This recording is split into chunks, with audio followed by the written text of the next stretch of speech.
Thomas More foi um inglês do século XVI, era filósofo, escritor, foi também Lord Chancellor do rei Henrique VIII. Para quem não conhece, era aquele tolinho que criou o divórcio só para se poder casar 6 vezes e matar 2 esposas. O livro foi lançado em 1516 e é um livro de ficção sobre uma ilha, Utopia. Esta ilha é governada por valores de igualdade, justiça e solidariedade. Isto numa altura em que aquilo que batia era a riqueza excessiva da nobreza e a completa corrupção do sistema legal, por isso, spicy. Escusado será dizer que o Thomas More foi condenado à morte, na altura supostamente porque não concordava com a questão do divórcio do rei e por causa dos ideais cristãos e etc. Mas aqui que ninguém nos ouve, eu não sei até que ponto é que este livro não teve influência na decisão do rei e vocês já vão perceber porquê.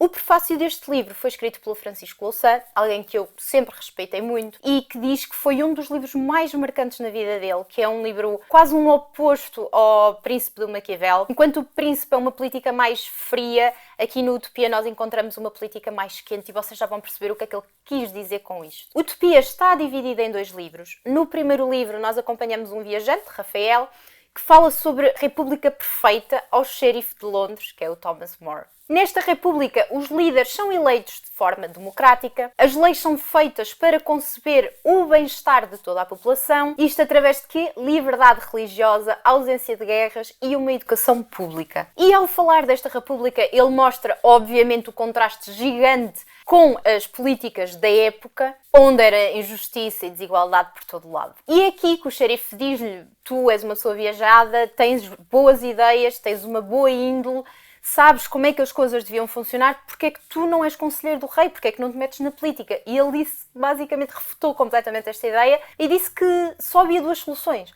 Ou ele efetivamente juntava-se aos políticos e ia estar sempre a discordar deles, portanto não ia dar em nada, ou então tornava-se louco como eles, concordando com as políticas deles. E acrescenta ainda que enquanto a propriedade privada e o dinheiro for a medida de todas as coisas, nós nunca vamos ter uma sociedade justa.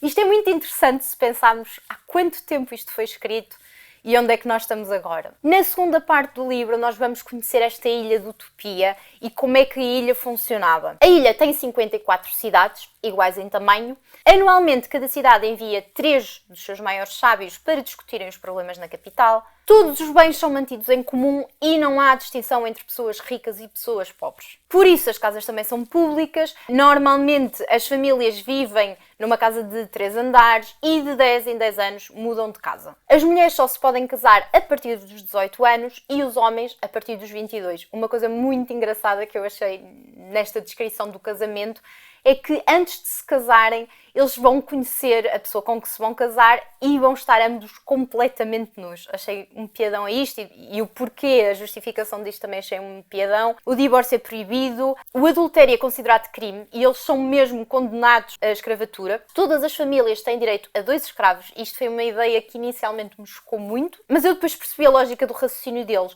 Quem é que são estes escravos? Não são necessariamente pessoas de uma cor ou de uma nacionalidade, são pessoas que cometeram crimes e, como não há pena de morte, eles são condenados à escravatura.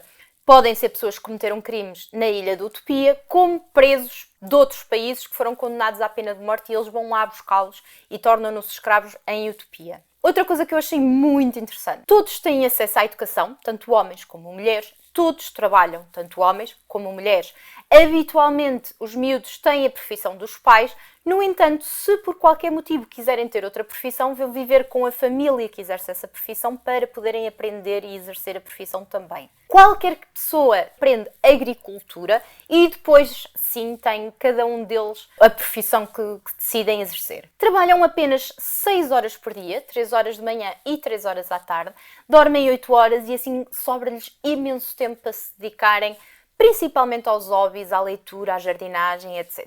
Eles fazem aqui uma coisa que eu achei brilhante, que é, eles cobrem os presos de ouro. Isto para quê? Para que as pessoas vejam no ouro não uma coisa de estatuto, mas pelo contrário, uma coisa desonrosa. As únicas pessoas que utilizam diamantes, por exemplo, são as crianças. Assim, quando eles crescem, eles associam o diamante a um brinquedo, a uma coisa bonita, mas que já não faz sentido em adulto utilizarem. Portanto, não há qualquer tipo de vaidade. Eles produzem as próprias roupas, portanto, as roupas duram um imenso tempo e não há a mínima necessidade de se sentirem mais bem vestidos. E este consumo moderado, esta organização do trabalho, faz com que efetivamente lhes sobre tempo para se focarem naquilo que realmente é importante. Consideram a vaidade, o orgulho, a riqueza, a caça, o jogo, coisas não naturais, e eles aqui focam-se muito de viver de acordo com a natureza, de viver de acordo com aquilo que efetivamente contribui para o bem-estar de cada um e de todos. Coisas como o conhecimento, a esperança, a serenidade, a presença, a saúde, a gratidão. Eu achei isto tão interessante. Principalmente nós temos que nos lembrar de quando é que isto foi escrito. A legislação é muito simples e clara para que toda a gente a consiga entender, e é muito simples, são basicamente os direitos e os deveres de todos. Existem várias religiões em simultâneo, não há qualquer tipo de desprezo de umas pelas outras, e aqui o Estado garante o modo de vida e o bem-estar e a felicidade dos seus cidadãos. Mesmo aqui ele faz uma crítica gigante às políticas da época, quando diz que a causa de todo o sofrimento tem a ver com a riqueza, tem a ver com o dinheiro. Ele chega mesmo a dizer que se não houvesse dinheiro, se o dinheiro fosse abolido, não haviam encargos, não havia preocupações, não havia um medo, e que, na verdade, os Estados são uma conspiração de ricos que perseguem o seu engrandecimento pessoal através do Estado. Se isto não é política atual, eu não sei o que seja.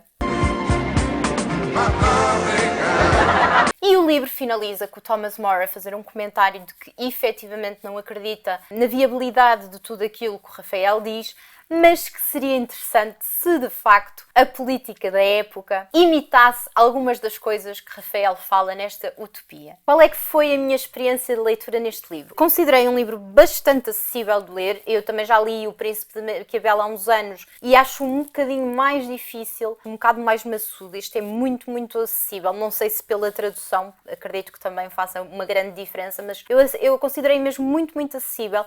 E mais do que isso, interessante, para quem efetivamente gosta de refletir sobre política, sobre economia, sobre sociedade, sobre história, mas principalmente até diria sobre valores. Este livro fez-me pensar mesmo muito sobre muita coisa. O Thomas More ganhou o meu respeito. Ele era um homem claramente humanista, muito, mas mesmo muito à frente do seu tempo. Também era um bocadinho insensato, porque numa altura em que não havia qualquer tipo de liberdade de pensamento, lançar assim um livro deve ter sido uma coisa tão disruptiva, tão chocante, tão polémica. Não é que eu não o admiro, mas eu acho que ele foi um bocadinho insensato e foi exatamente por isso depois acabou como acabou. Por outro lado, há coisas neste sistema de utopia que obviamente me apaixonaram, que eu concordo completamente, e outras que para mim não fazem assim tanto sentido. Uma delas, como é óbvio, e é a maior crítica a este livro, é a viabilidade disto. Se de facto isto seria execuível, seria possível